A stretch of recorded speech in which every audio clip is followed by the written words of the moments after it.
कार्य करेगा। यदि ईएमएफ सेल का धनात्मक आता है इसका मतलब सेल कार्य करेगा।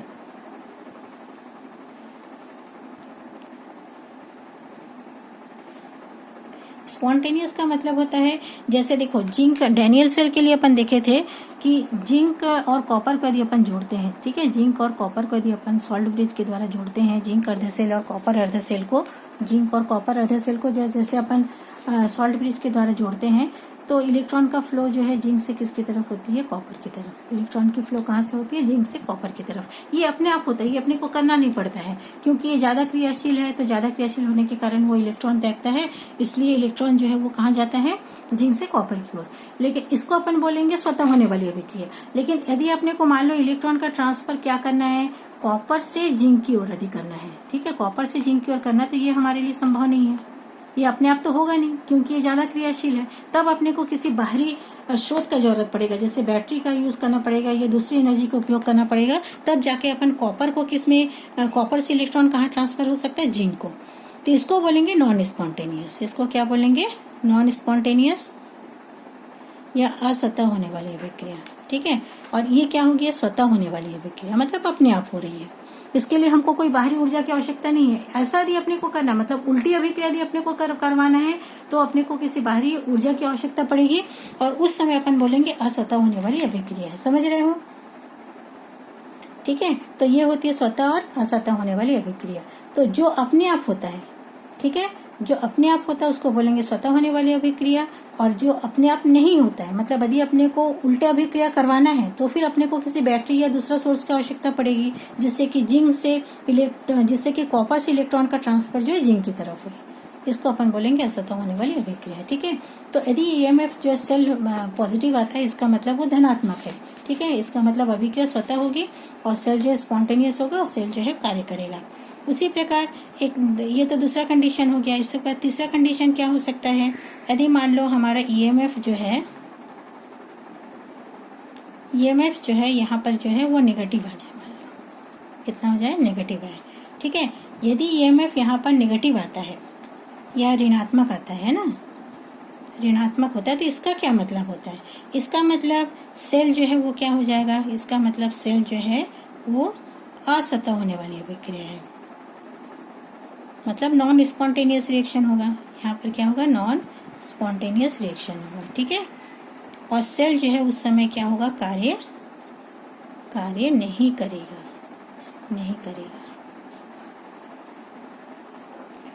अधिक सेल कार्य नहीं करेगा, समझ रहे हो, ठीक है।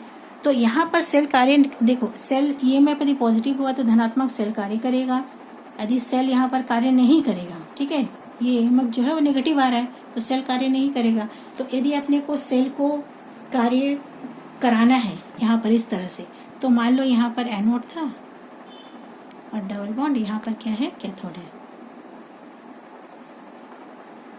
तो सेल जो कार्य नहीं कर रहा है उस कंडीशन में एनोड यहाँ पर है, कैथोड यहाँ पर है, यहाँ पर सेल कार्य नहीं कर रहा है। मान लो सेल कार्य नहीं कर रहा है, मतलब ये नेगेटिव आ रहा है, ठीक है। ईएमएफ क्या आ रहा है, नेगेटिव आ रहा है, ठीक है।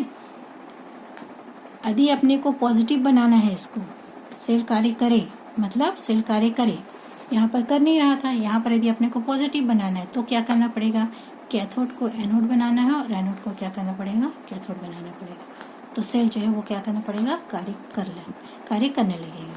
तो अब सेल क्या हो जाएगा, कार्य करेगा, ठीक है। अतः हम ईएमएफ से क्या पता लगा सकते हैं कि किसी सेल की इलेक्ट्रिसिटी जो है, तो ईएमएफ से हम क्या पता लगा सकते हैं कि सेल जो है इलेक्ट्रिसिटी कंडक्ट करेगा या नहीं करेगा। तो ईएमएफ से अपन क्या पता लगा सकते हैं, ईएमएफ से हम यह पता कर सकते हैं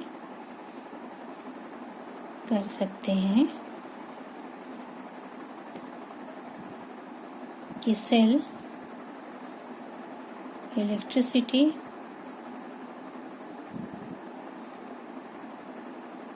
कंडक्ट करेगा या नहीं करेगा। इलेक्ट्रिसिटी कैसे कंडक्ट करते हैं, वहाँ पर कौन सी अभिक्रिया होती है, रेडॉक्स अभिक्रिया होती है। कौन सी अभिक्रिया होती है, रेडॉक्स अभिक्रिया। रेडॉक्स अभिक्रिया का मतलब ऑक्सीकरण और अपचयन अभिक्रिया के द्वारा ही वो इलेक्ट्रिसिटी पैदा करती है। ठीक है। इसलिए इसको अपन क्या बोलते हैं, इलेक्ट्रोकेमिकल सेल। तो रेडॉक्स अभिक्रिया के द्वारा ही सेल इलेक्ट्रिसिटी जो है वो बनाती है। ठीक है। तो यदि यहाँ पर हमारी ईएमएफ जो है वो पॉजिटिव आता है तभी वहाँ पर सेल जो है वो कार्य करेगा।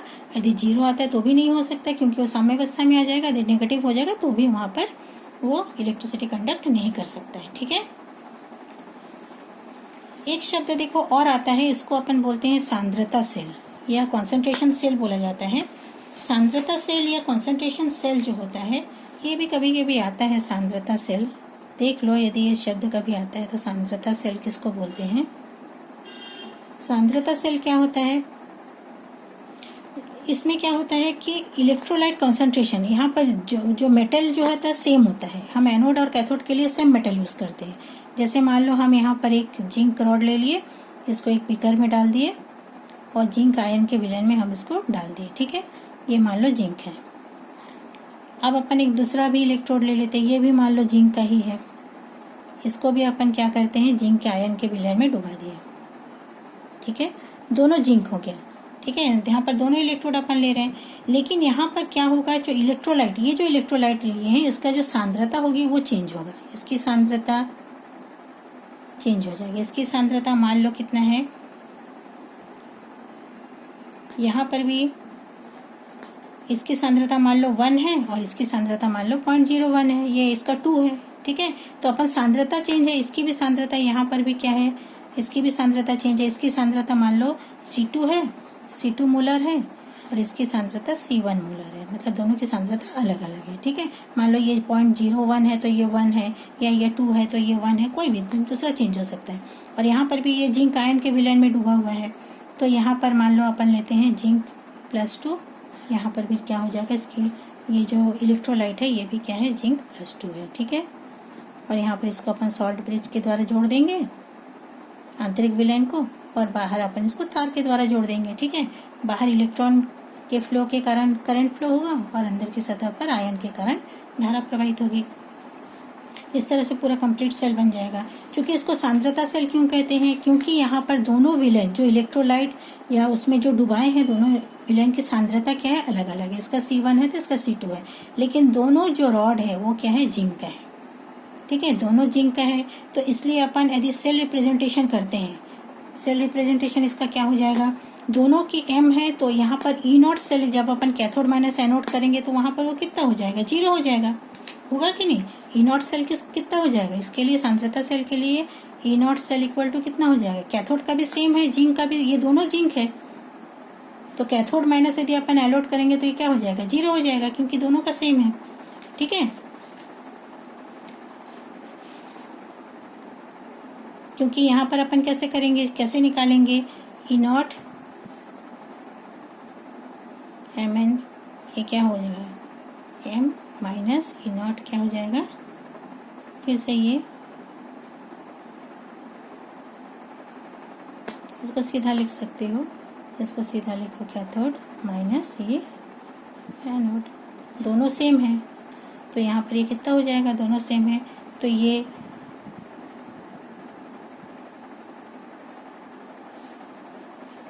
जिंक के लिए कितना होता है इसका मान,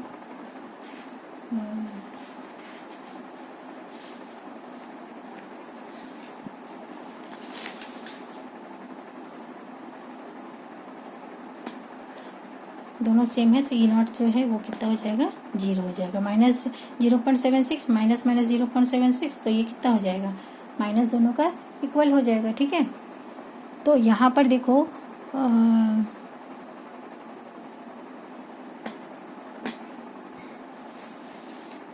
अब यहाँ पर यदि अपन नस्ट इक्वेशन लगाएंगे तो E इक्वल टू कितना हो जाएगा, E0 यदि 0 हो जाता है, नस्ट इक्वेशन में E0 0 हो जाएगा तो ये आपने को मिलेगा 0.0059 अपॉन n log C1 का कॉन्सेंट्रेशन इतने मोलार हो जाएगा अपॉन क्या हो जाएगा, C2। ठीक है, ये समझ में आ गया, क्योंकि नस्ट इक्वेशन में E0 जो है वो क्या हो गया, 0 हो जाएगा, क्योंकि कैथोड और एनोड दोनों है, तो यहाँ पर -0.76 माइनस माइनस 0.76 करेंगे, माइनस माइनस प्लस हो गया, प्लस माइनस वो कितना हो जाएगा, 0 हो जाएगा। ठीक है, तो नेक्स्ट इक्वेशन का ये वाला फॉर्मूला आ जाएगा। ये किसके लिए हो जाता है, ये सांद्रता सेल के लिए होता है। सांद्रता सेल किसे कहते हैं, जिसमें दोनों मेटल जो है सेम होता है, लेकिन मेटल आयन की जो सांद्रता होती है वो अलग अलग होता है। ठीक है,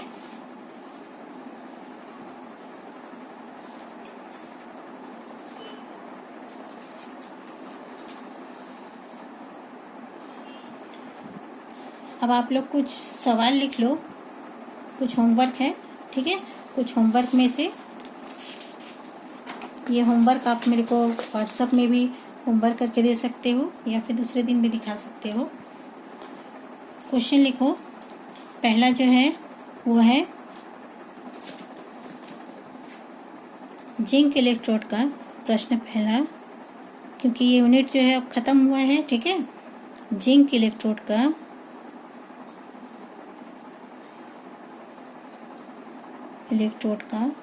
विभव ज्ञात कीजिए, विभव ज्ञात कीजिए।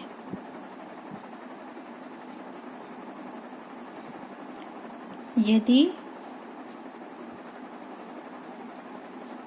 जिंक आयन की सांद्रता 0.001 m हो तो कौन सा इक्वेशन यूज करोगे, नस्ट का जो अर्ध सेल अभिक्रिया के लिए जो नस्ट इक्वेशन थी वो वाला यूज करोगे। ठीक है, दूसरा जो है क्वेश्चन नंबर 2, इसमें लिखो निम्न सेल के लिए,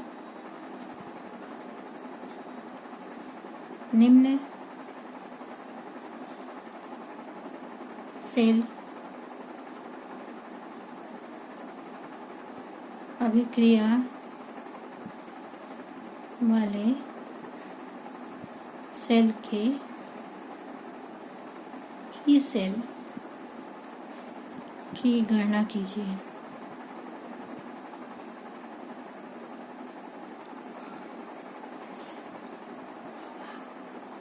mg solid plus 2Ag silver का दिया हुआ है, इसकी सांद्रता यहाँ से mg2 प्लस है 2Ag, ये सॉलिड है। ठीक है, यहाँ पर सिल्वर की सांद्रता दिया हुआ है 0.001 m और यहाँ पर मैग्नीशियम का दिया हुआ है 0.130 m। ठीक है, E0 मैग्नीशियम का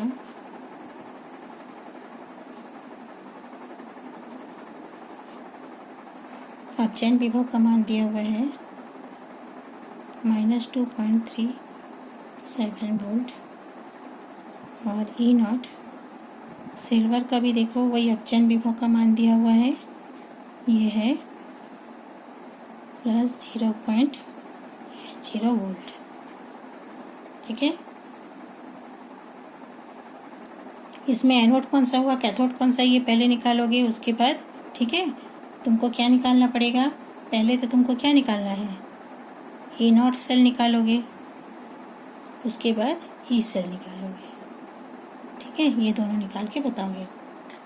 इसका आंसर मैं बता देती हूँ। इसका आंसर जो है ई सेल का आंसर जो है आना चाहिए 2.96 वोल्ट, और इसका जो आंसर है तुम चेक करोगे अपना उत्तर के पहले वाले क्वेश्चन में, ये 0.8486 आता है। ठीक है, इतना वोल्ट आता है।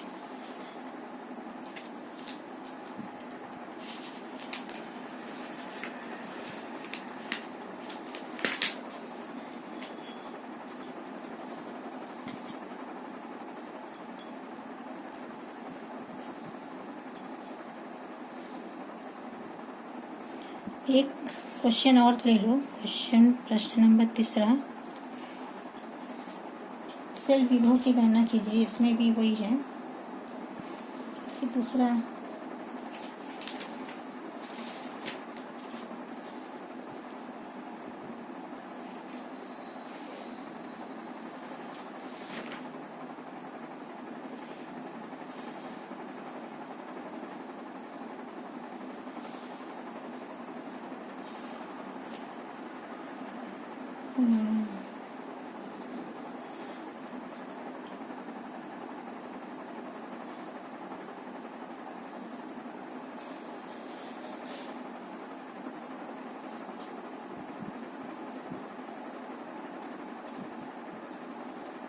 डैनियल सेल के लिए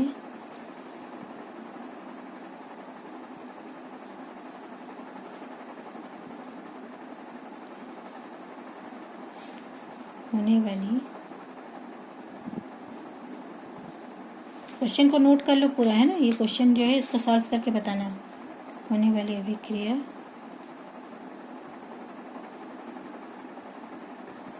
के लिए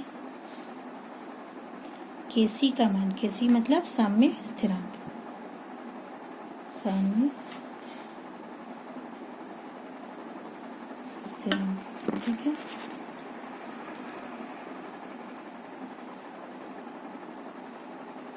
की गणना कीजिए।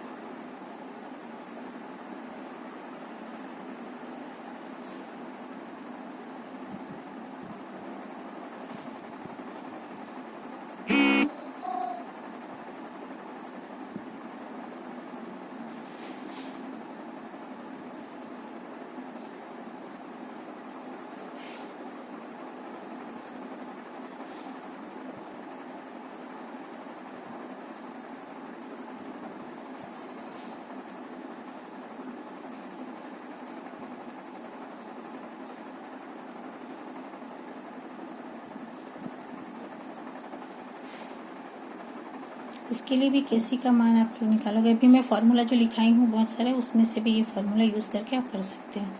10⁻37 आएगा आंसर, ठीक है।